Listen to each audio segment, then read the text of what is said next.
அனைவருக்குமே அன்பான வணக்கங்கள். இன்றைய மாலை பொழுதிலே ஒரு சிறப்பான காணொலியாக நான் சந்திக்கின்றேன். இன்றைய காணொலியிலே ஒரு மிக முக்கியமான ஒரு சுவாரஸ்யமான விடயத்தை பற்றி பார்க்கிறோம். அந்த வகையிலே இன்றைய காலகட்டத்திலே எங்களுடைய இலங்கையிலே பேசு பொருளாகக்கூடிய விடயம்தான் இந்த மெட்ரா பஸ்கள், அதாவது தாழ்நில பேருந்துகள். அதாவது சீன அரசாங்கத்தினால் 104 மெட்ரா பஸ்கள் இலங்கைக்கு அன்பளிப்பாக வழங்கப்பட்டிருக்கிறது. அந்த விடயத்தை பற்றிதான் இந்த காணொலியில் நாங்கள் பார்க்க இருக்கிறோம். அந்த வகையிலே சீன அரசாங்கத்தினால் இலங்கைக்கு 104 மெட்ரா பஸ்கள் அதாவது கடந்த தினங்களிலே வழங்கப்பட்டிருந்தது.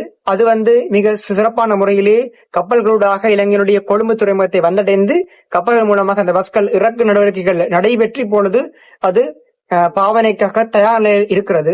அந்த வகையில் இந்த மெட்ரா பஸ்களை பற்றி பார்க்கிற பொழுது பல சிறப்பு அம்சங்களை கொண்ட முக்கியமான மெட்ரா பஸ்ஸாக அமைந்திருக்கிறது.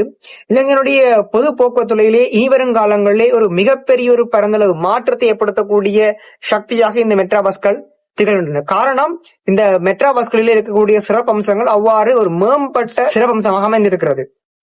அந்த வகையிலே இனிவருங்காலங்களிலே இலங்கையினுடைய மக்களினுடைய பொது பயன்பாட்டு தேவையை மிக சிறப்பான முறையை பூர்த்தி செய்யும் என்று சொல்லி நாங்கள் இந்த மெட்ரா பஸ்களை எதிர்பார்க்கலாம்.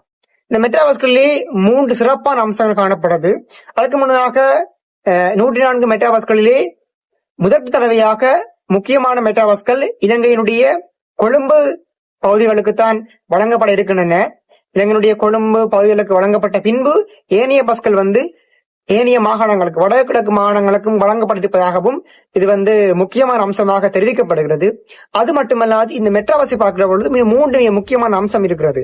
முதலாவது, இந்த மெட்ரா பஸ்களை நாங்கள் பயணச்சீட்டுக்காக எங்களுடைய பணம் வழங்குகிற பொழுது அது QR ஸ்கேனர் முறை மூலமாகத்தான் இங்கே நாங்கள் பணத்தை வழங்கக்கூடியதாக இருக்குமல்லாது இன்னும் ஒரு முக்கியமான அம்சம், அதாவது இங்கே இது தாழ்நில பேருந்து என்ற வகையால் இங்கே முதியோர்கள், அது மட்டுமல்லாது சிறுவர்கள் மற்றும் கர்ப்பிணி பெண்கள் செல்லாது தேவையான பயணிகளை மட்டும் ஏற்றி செல்லக்கூடிய ஒரு அதிசொகுசு பஸ்ஸாக இது காணப்படுகிறது.